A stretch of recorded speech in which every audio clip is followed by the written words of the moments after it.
देख रहे हैं 24 एनडी मीडिया। यहाँ होगी उसी की बात जो खबर होगी सच के साथ। जिन योजनाओं का, जिन सरकार की कार्यनीतियों का आज तक आम जनमानस को लाभ नहीं मिला, मेरी प्राथमिकता रहेगी कि मैं उन तक उनको पहुंचाऊं। मेरे पास एक विजन है पुंडरी के लिए, एक दूरदर्शिता है। मैं एक पढ़ा लिखा पीएचडी इंसान हूं।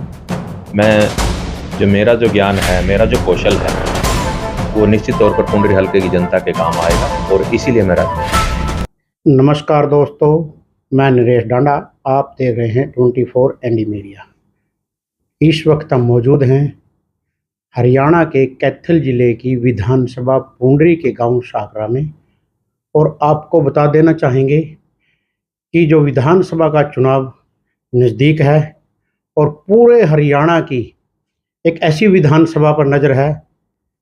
आज हम उसी में मौजूद हैं, हल्का पुंडरी में, और आपको बता देना चाहेंगे हमारे साथ हैं डॉक्टर सतपाल साकरा जी, जो अपनी लेक्चरर की नौकरी छोड़कर जो पुंडरी की विधानसभा है उसकी जनता को अपनी सेवा देने के लिए पहुंचे हैं, और जो कि 2 बार साकरा गांव से सरपंच भी रह चुके हैं। अब की बार मौजूदा सरपंच हैं, पहले इनकी मिसेज सरपंच रही है और इनके दादाजी भी पहले गांव के सरपंच रहे हैं। तो आज हमारे साथ है डॉक्टर सतपाल जी। नमस्कार जी डॉक्टर साहब। नमस्कार जी डांडा साहब जी। सबसे पहले तो आपका जो न्यूज़ चैनल है 24 एनडी मीडिया, इसके जितने भी व्यूअर हैं, दर्शक हैं, फॉलोअर हैं, मैं उनका स्वागत करता हूं, उनको नमस्कार करता हूं और आपको भी बधाई देता हूं कि आप जनता की समस्याओं को हमेशा हर मन से इस चैनल के माध्यम से उठाते रहे हैं। आपको बहुत बहुत बधाई। धन्यवाद सर।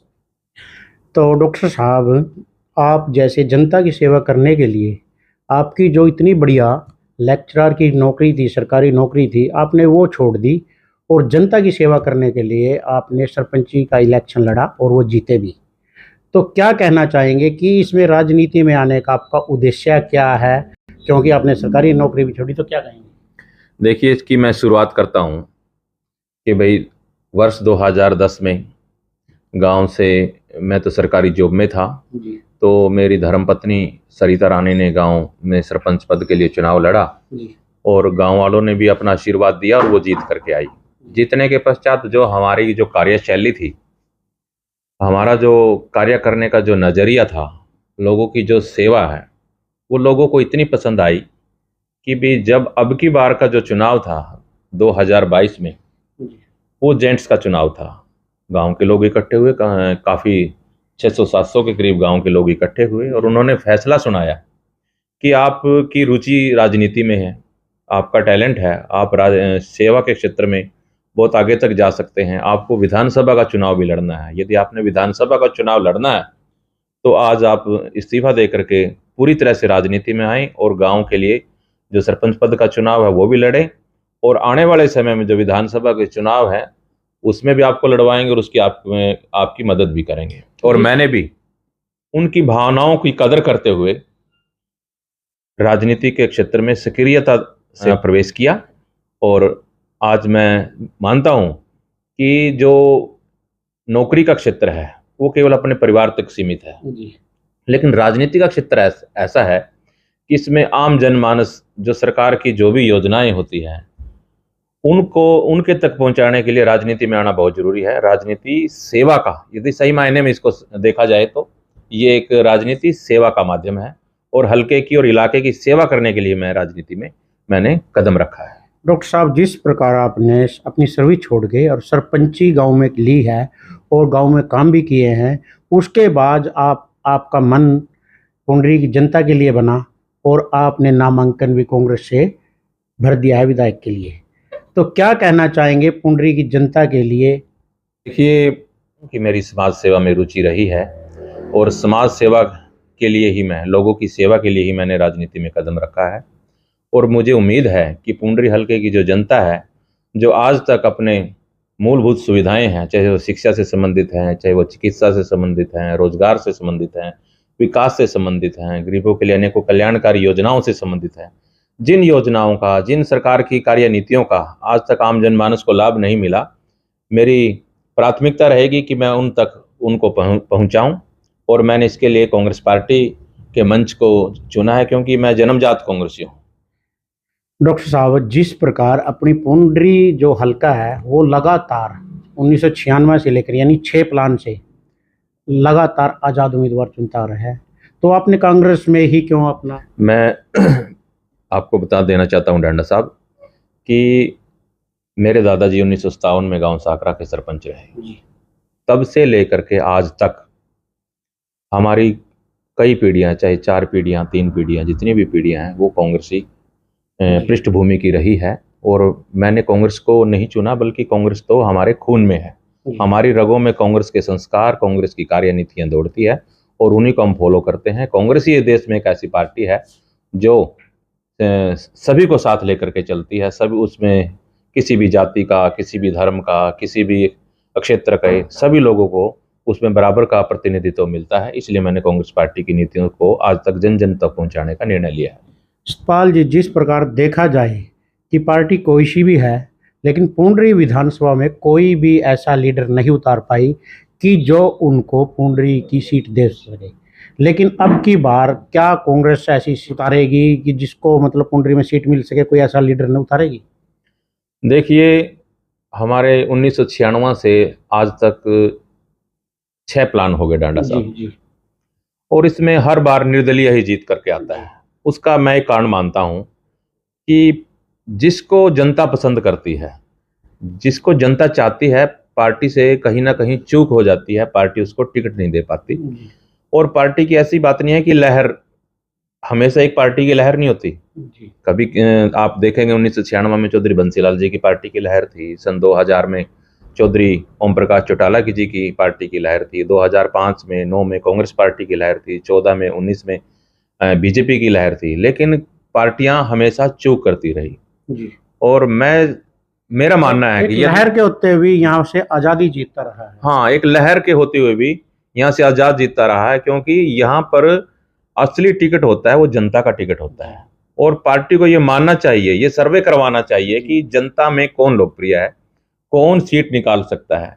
तो मैं मानता हूं कि इस बार चौधरी भूपेंद्र सिंह हुड्डा जी ने, आदरणीय दीपेंद्र हुड्डा जी ने, हमारे जो राष्ट्रीय नेतृत्व है राहुल गांधी जी के नेतृत्व में, खड़गे जी के नेतृत्व में, उदयभान जी के नेतृत्व में, ये निर्णय लिया गया है कि अब की बार सर्वे के आधार पर, मेरिट के आधार पर किसी योग्य व्यक्ति को, जो समाज, जिसको जनता भी चाहती हो, ऐसे व्यक्ति को टिकट दें तो निश्चित तौर पर वो लंबे समय तक इलाके की सेवा कर सकता है। अब की बार फिर यहाँ कांग्रेस से सर्वे शुरू हुआ है या नहीं?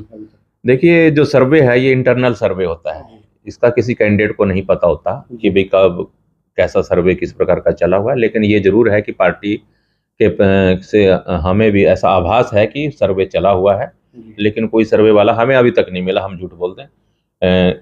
सर्वे पार्टी का काम है, सर्वे करवाना पार्टी का काम है। हम दिन रात अपनी मेहनत से पार्टी की नीतियों तक, जन जन तक पहुंचाने के लिए लगे हुए हैं। डॉक्टर साहब, ऐसी क्या सौगात आप पुंडरी को दे सकते हैं? क्या आपके प्लान है मन में कि जो जनता आपको वो आपके प्लान देख के आपकी तरफ झुके और आपको वोट दे और आपका यहाँ को विधायक चुने? देखिए, जनता निराश है। नेता बहुत आते हैं, बड़े बड़े वायदे करते हैं, लेकिन बाद में जनता अपने आप को ठगा हुआ सा महसूस करती है। मैंने तो गांव की भी राजनीति किया, कभी किसी जनता से, चुनाव से पहले मैंने किसी से कोई वायदा नहीं किया, लेकिन जनता ने दिखा दिया है कि मैंने अपनी जो कार्यशैली, जिस प्रकार से लोगों की सेवा की, जनता ने दूसरे प्लान में मुझे घर बैठ करके, दूसरे प्लान में लोग आज देखते हैं कि गांव में सरपंची का दूसरी बार जीतना कितना मुश्किल होता है, लेकिन मेरे को तो जनता ने उठाया कि आप दोबारा भी चुनाव लड़िए। तो मेरे पास एक विजन है पुंडरी के लिए, एक दूरदर्शिता है। मैं एक पढ़ा लिखा PhD इंसान हूँ। मेरा जो ज्ञान है, मेरा जो कौशल है, वो निश्चित तौर पर पुंडरी हल्के की जनता के काम आएगा, और इसीलिए मेरा। डॉक्टर साहब, जिस प्रकार कांग्रेस में पुंडरी विधानसभा की बात की जाए तो एक लंबी लाइन लगी हुई है टिकटार्थियों की, तो उस लाइन में अपने आप को आप कहाँ देखते हैं? देखिए, जब पार्टी के पक्ष में वेव होती है, नेता भी बहुत हैं, पार्टी के पक्ष में जब वेव होती है तो सभी चाहते हैं कि भाई पार्टी मेरे को भी मौका दे। और ये एक स्वस्थ प्रतिस्पर्धा है, हेल्दी कंपटीशन है। हम भी चाहते हैं कि हर व्यक्ति इसमें कोई एतराज़ नहीं है कि फलां व्यक्ति टिकट मांग रहा है। हर व्यक्ति को टिकट मांगने का अधिकार है जो पार्टी से जुड़े हुए लोग हैं, लेकिन ये निर्णय पार्टी हाईकमान को करना है कि किसको टिकट देना है, किसको टिकट नहीं देना है। लेकिन जहाँ तक बात है कि भाई एक से एक दिग्गज है प्रजातंत्र के अंदर, लोकतंत्र के अंदर दिग्गज होता है, जनता दिग्गज होती है। जनता जनार्दन है, जनता भगवान का रूप है। जनता का जो भी फैसला है वो हर व्यक्ति को, हर पार्टी को स्वीकार करना पड़ता है। दिग्गज तो जनता बनाती है और दिग्गजों को भी जनता चुनाव हरवाती है, आपने देखा भी है जी। जिसके साथ जनता है। मैं मानता हूं कि पुंडरी हलके की 36 बिरादरी की जो जनता है उसका आशीर्वाद मुझे इस बार मिलने जा रहा है। सब मैं जहां पर भी जाता हूं, महिलाओं में, बुजुर्गों में, बच्चों में, युवा साथियों में बड़ा जोश है। सभी के सभी इस बार पुंडरी हलके की 36 बिरादरी की जनता मुझे आशीर्वाद देने जा रही है, मुझे ऐसी उम्मीद है। और कल सांसद दीपेंद्र हुड्डा का पुंडरी में जो पद यात्रा निकाली जा रही है, उसमें कल आपकी तरफ से कितने कार्यकर्ता लेके आप जाएंगे? देखिए, पुंडरी हलका में दीपेंद्र जी की जो पदयात्रा कल, उसका समय पहले 10 बजे था, अब 2 बजे का हो गया है और उस यात्रा के प्रति लोगों का बड़ा जोश है। मैं मानता हूं कि जितनी संख्या में हर जो कार्यकर्ता साथी हैं सभी ने अपने अपने कहा है कि मैं इतने आदमी लेकर के आऊँगा, इतने आदमी लेकर के आऊँ।